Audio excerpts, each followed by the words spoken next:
She streamed a reverse séance as a joke. Her body never stopped broadcasting.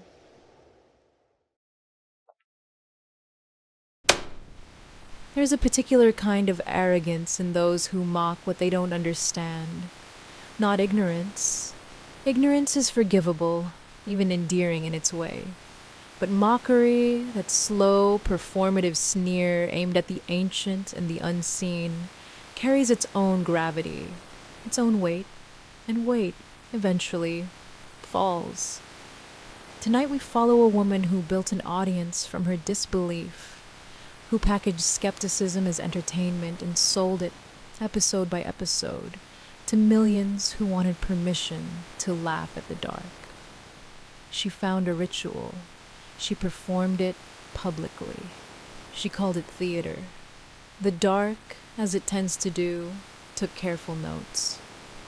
What happened to Lena Marsh and the 5 fans who stood inside that condemned Victorian mansion on a Thursday evening isn't a ghost story. Ghosts, at least, have the decency to leave. This is something quieter, something that waits and watches and smiles with borrowed lips. The mansion on Ashford Lane had been condemned since 1997, but no one had gotten around to tearing it down. That was the kind of place it was, forgotten but not gone. 3 stories of blackened sandstone and warped Victorian trim, its windows boarded from the inside as though something had been sealing itself in rather than keeping trespassers out. Lena Marsh called it the perfect set. She was 29 and had spent 4 years building a true crime podcast with 2.3 million subscribers. Her brand was unflinching rationalism. Her episodes regularly featured her laughing at paranormal tourism, at ghost hunters fumbling around with EVP recorders, at anyone who attributed the unexplained to anything other than human psychology, bad wiring, or a desperate need for meaning. Her listeners loved her for it. She made skepticism feel safe. The Reverse Séance had been her editor's idea, a Halloween special. Lena had found a dusty grimoire at an estate sale, its cover pressed black leather and its pages water-stained to deep amber. She'd photographed several pages, posted them on her Patreon with the caption, "Someone's grandma bought a spooky book. We're doing a live show." The response had been immediate and enormous. 600,000 people watched the stream go live at 11:47 p.m. on October 30th. The mansion's main parlor had been dressed with 5 camping lanterns and a ring of white pillar candles, 12 of them, arranged in a circle roughly 2 meters across. Lena had found the circle diagram in the grimoire and reproduced it, dismissing the accompanying notation as Victorian melodrama. She had 5 guests, fans selected through a contest: Daniel, a theater student from Chicago; Mira, a school teacher from Portland; Cole and Jessamine, a married couple from Austin who ran a paranormal debunking podcast of their own; and Teo, a quiet software engineer from Montreal who had won the contest and seemed, from the moment he arrived, faintly uncertain about being there. They wore matching t-shirts Lena had designed, a cartoon ghost with a red X through it. "Welcome," she said to the camera, her face warm in the lantern glow, "to the first ever live reverse séance, a séance called Spirits In. We're going to do the opposite. Send them packing. If there were any to begin with, which there absolutely aren't." Laughter from the group. Teo smiled but didn't laugh. The grimoire's chant was in a language Lena had photographed and printed on laminated cards. The estate sale dealer had described it as some kind of ecclesiastical Latin, maybe older. Lena had Googled key phrases and found nothing, which she took as confirmation it was nonsense. It was not Latin, It was Adamic inversion script, a form of pre-Enochian ceremonial language documented in only 3 known grimoires, 2 held in private collections, 1 burned in Vienna in 1831, along with the man who wrote it. It was not a banishing ritual. The chant began at midnight exactly. 6 voices reading phonetically from laminated cards, encircled by 12 burning candles in a condemned Victorian parlor, while 600,000 people watched from their phones and laptops. Lena kept her voice bright and ironic, playing it for the audience. Cole made a show of looking frightened, then winked at the camera. Jessamine giggled through the 3rd line. Theo read carefully, slowly, his voice barely audible beneath. The candles did not flicker, nothing moved. No cold draft, no creaking timber, no dramatic gesture from the architecture. "See?" Lena said at 12:04, looking up with a grin. Nothing at all. Then Daniel stopped reading and started again from line 1. Not because he chose to. His voice simply returned to the beginning. Same words, same cadence, his mouth moving without his instruction. He looked up from the card, confused. Then Mira, then Cole, then Jessamine. Their voices braided into a single unified tone that had no business emerging from 6 separate human throats. A sound perfectly synchronized, not in rhythm, but in resonance, as though each of them were a harmonic of a single fundamental note being played by something beneath the house. Lena stopped reading. Her voice continued. The chat on the stream went very quiet for 11 seconds. Viewers later reported this as the moment they noticed their phone screens had developed a near imperceptible lag. Not in the stream itself, but in their own reflections in the dark glass above the stream window. The Adamic inversion is not a spell of removal. It is a spell of exchange.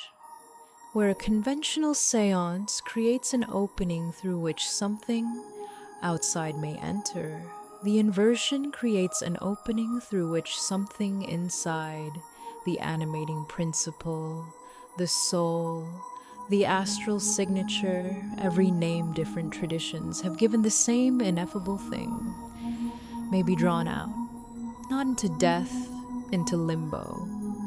A colorless, dimensionless antechamber that is not quite the spirit world and not quite anywhere at all. The pulling takes approximately 4 minutes. Lena felt it as an enormous, boneless tiredness.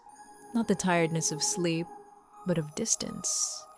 As though she were receding from herself through the wrong end of a telescope. She tried to raise her hand and watched it rise, but from very far away. The parlor went gray at the edges, then fully gray. Then there was nothing but gray, flat, featureless, perfectly quiet, extending in every direction without horizon or vanishing point. She was not alone.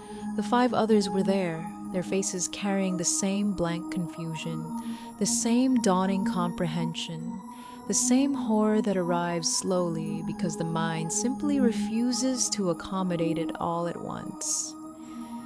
Their bodies remained in the parlor. The bodies smiled at the camera. Lena's body tilted its head with warm, professional gratitude and said, "Thank you all so much for joining us tonight. We're so glad to have you here. Don't forget to subscribe." The stream never went offline. By morning, it had been watched by 11 million people.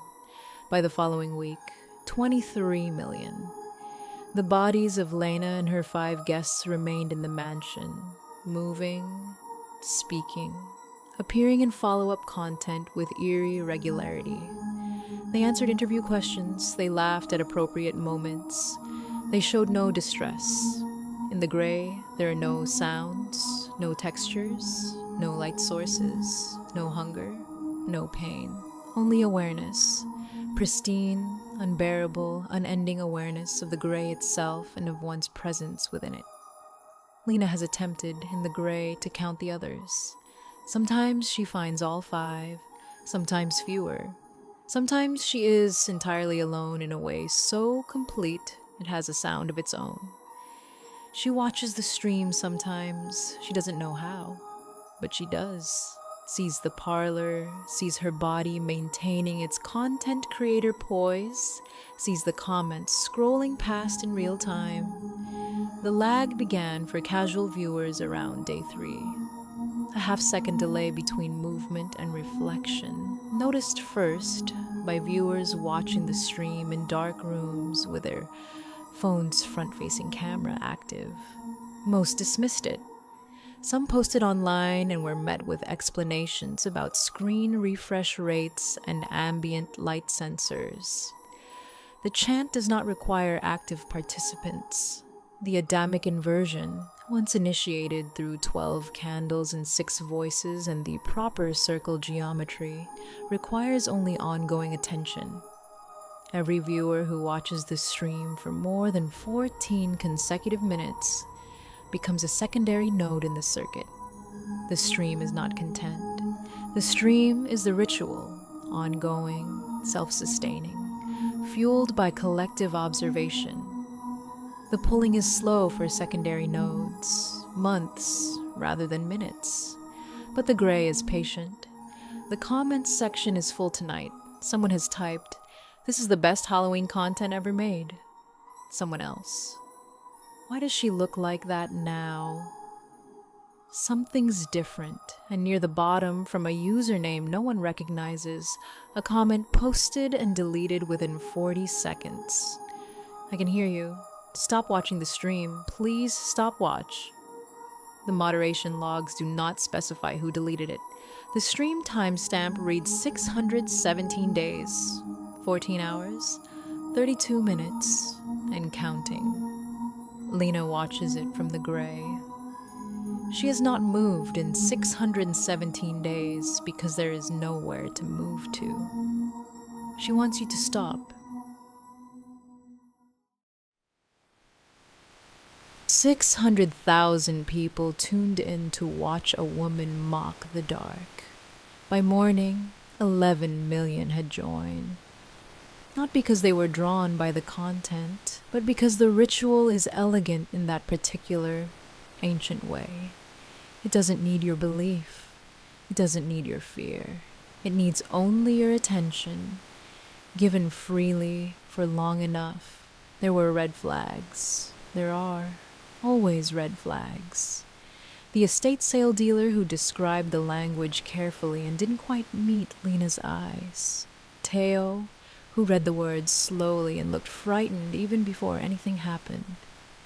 The fact that the grimoire came to Lena at all, fell into her hands from an estate, from a dead collection, as though it had somewhere to be. Ancient things don't get mocked, they get used. What unsettles me most isn't the gray, or the bodies still smiling at a camera, or even the ritual feeding on passive viewers in the dark of their rooms. What unsettles me is this. If the stream is still running, and the ritual is still pulling, and all it requires is your attention, you've been watching for a while now. Thank you for joining me tonight. My name is Ilara, and I am your whisperer. I'll be here, waiting for you next time. If this story resonated with you, leave a comment below. I want to hear your stories. Like and subscribe if you enjoyed this story and want to hear more. This has been Karma Quietly Whispers. See you soon.